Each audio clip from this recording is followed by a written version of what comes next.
From Copter 4 tonight, the procession for a fallen Boulder police officer. Hundreds of officers from across the Front Range followed the body being carried in an ambulance to show their respect.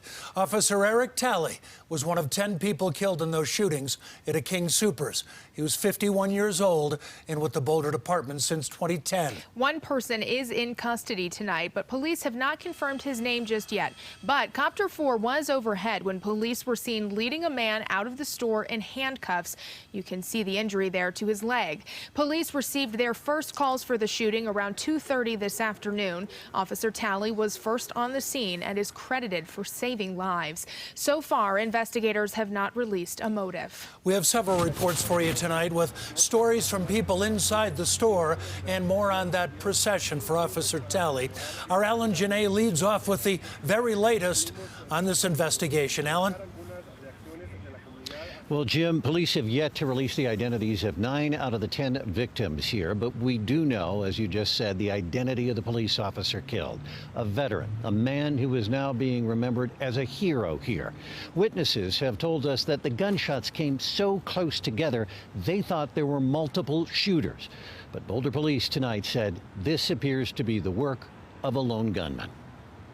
First thing I want to say is I want to say our hearts of this community go out to the victims of this horrific incident. 6 hours after the shootings unfolded, police revealed just how bad it was.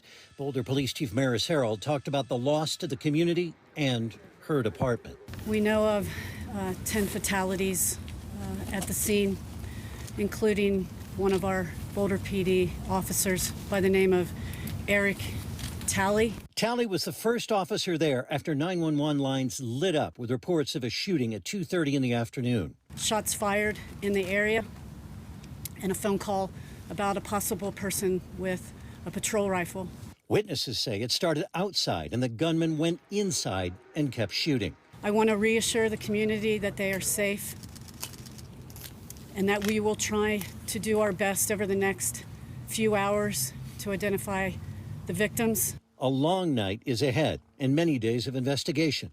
These were people going about their day, doing their food shopping, and their lives were cut abruptly and tragically short. DA Michael Doherty is just starting a case in another mass shooting in Colorado. I promise the victims and the people of the state of Colorado that we will secure justice and do everything we must do to get justice in this case.